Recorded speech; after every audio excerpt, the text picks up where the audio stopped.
বাবা দেখো, আমি আজকে আর কোনো মতেই ফিরতে পারবো না, কিন্তু তোমরা চিন্তা করো না, আমি কোথাও বেরোচ্ছি না, আমি কোয়ার্টারেই আছি, আমি সাবধানে থাকবো, ঠিক আছে?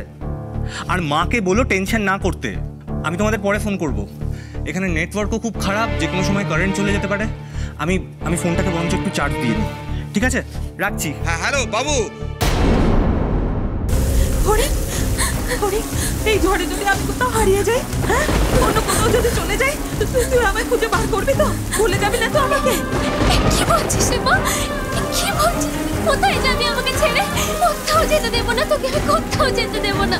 অনেক কষ্ট সহ্য করেছিস না আমাকে জন্ম দিতে গিয়ে, অনেক অপমান সহ্য করেছিস না। তোর সব জ্বালা আমি পেটে পড়ে, বা তোর সব জ্বালা আমি পেটে পড়ে।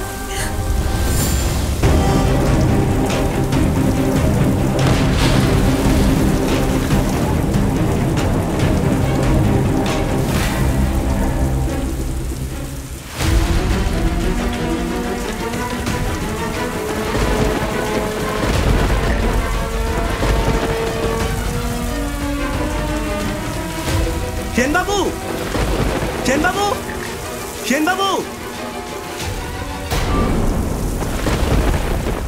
কেটে দিল ফোন, কেটে দিল।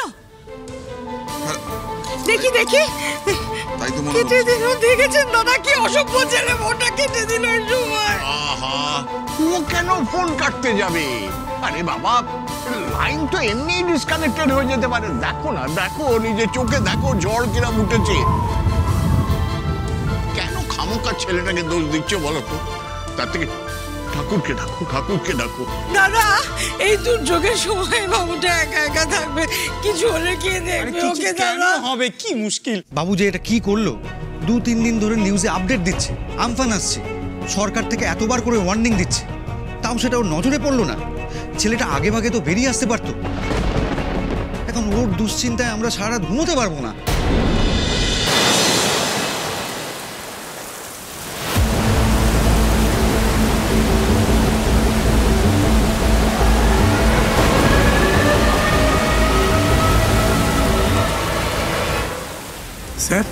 স্যার আমায় ডাকছিলেন স্যার? হ্যাঁ সেনবাবু, দেখুন এই যা অবস্থা দেখছি, গ্রামের লোকেদের তো বিরাট ক্ষয়ক্ষতি হয়ে যাচ্ছে।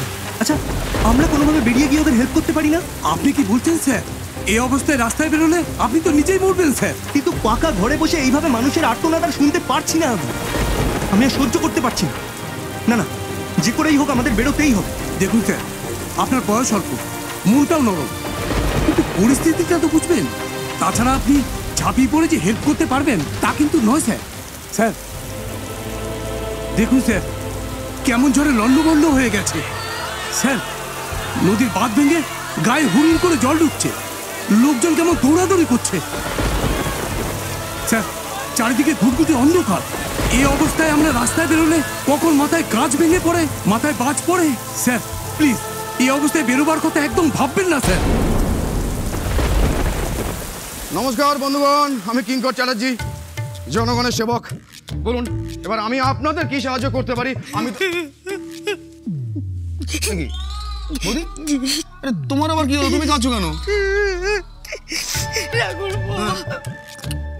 ফিরতে পারছে না। এই ব্যাপার? আরে বৌদি, তুমি কিচ্ছু চিন্তা করো না, আমি রায়পুরে এক্ষুনি রিলিফ টিম পাঠাচ্ছি। দেখো বৌদি, আরে আমি তো জনগণের সেবা করে আসছি, তো জনগণের সেবা করাই তো আমার কাজ। আর আমি সামান্য নিজের ভাইবোকে সাহায্য করতে পারবো না? তুমি কিচ্ছু চিন্তা করো না, আমি অভ্রকে ঠিক ফিরিয়ে নিয়ে থাক। তোমাকে আর জনদরদি সেবক সেজে বাইরে সেবা করতে বেরোতে হবে না। তুমি একটু অদ্ভুত পাঞ্জাবি পরে কার্টুন সেজে বাইরে বেরোনোরও কোনো দরকার নেই। এই শোনো, বাবুকে না এখানে আনানোর জন্য তোমার ব্যবস্থা করতে হবে না, বুঝেছো? বাবু যথেষ্ট বুদ্ধিমান ছেলে, ও ঠিক বুঝেছে যে কোনো অসুবিধা আছে, তাই জন্য ও আসেনি। তোমাকে আনানোর ব্যবস্থা করতে হবে না। বাইরে ঝড় বৃষ্টি হচ্ছে, কোথায় গাছ উপড়ে পড়বে তার ঠিক নেই, কোথায় ল্যাম্পপোস্ট ভেঙে পড়বে তার ঠিক নেই। উনি বেরোচ্ছেন সেবা করতে। কি চাইছো কি বিপদের উপর আবার বিপদ বাড়ুক? হ্যাঁ, এতগুলো লোক মিলে আমরা তারপরে তোমাকে হসপিটালে নিয়ে ছুটবো? একদম চুপ করে বসে থাকো বাড়িতে। আরে মানুষ, তুমি যেটা বোঝো না সেটা নিয়ে কেন কথা বলো তো? প্লিজ কথা বলো না। আমি কত চিড়ে গুড়ের অর্ডার করেছি তুমি জানো? আমি কত ত্রিপল কম্বলের অর্ডার করেছি তুমি জানো সেটা?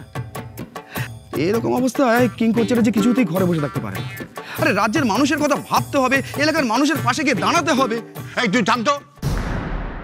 তুই সব সমস্যা শুনেছিস, সব জানিস, কিন্তু ভোটে হেরেছিস। আবার শুধু হেরেছিস বললে হয় না, গোহারান মানে বুঝিস? গোহারান হেরেছিস। সর্বসাকুল্যে ভোট পেয়েছিস 11টা, অথচ এই বাড়িতে মোট ভোটার 15 জন। 4 জন তোকে ভোট দেয়নি। ভেবে দেখেছিস ব্যাপারটা? হ্যাঁ, থামবে তোমরা। কি আশ্চর্য, এখন তোমরা ভোটে যেতে হারানিয়ে পড়লে, বাবুটা পেরেনি। কি হচ্ছে স্যার? আপনার কি শরীর খারাপ করছে? একটু চা বা কফি?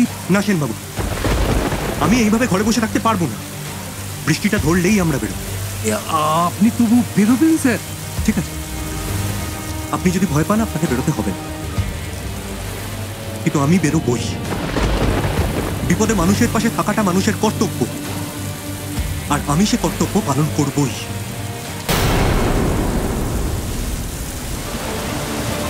কি হবে মা?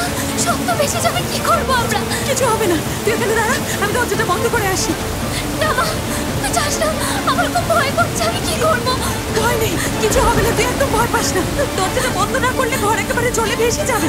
তুই দাঁড়া, আমি আসছি। তুই যাস না মা, যাস না। ভয় নেই, তুই এটা শক্ত করে ধরে দাঁড়া, আমি এক্ষুনি আসছি।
বারণ করেছি না তোকে সব করতে? একটা টেনে চল মার, চল বাড়ি চল, বাড়ি চল, তোকে দেখাচ্ছি। লাগছে তো, এরকম করিস না, এরকম করিস না, চল না। যেটা বারণ করবো সেটাই করবি না?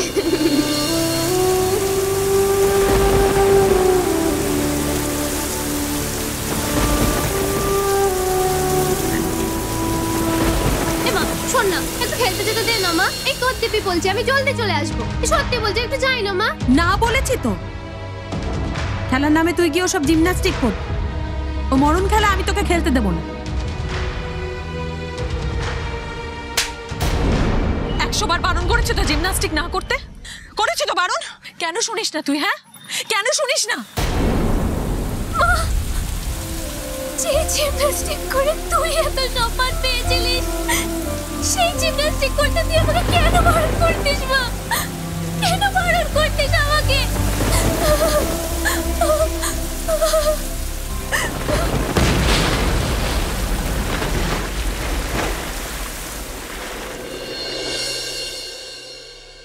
আপনাদের গ্রামেরই একজন মেয়ে, বডি খুব ফিট, বুঝলেন তো, ভোল্ট খেতে পারে। ও হরি, ওদের ঘর দোর সবই তো জলের তলায় চলে গেছে। তারা বেঁচে আছে কিনা কে জানে।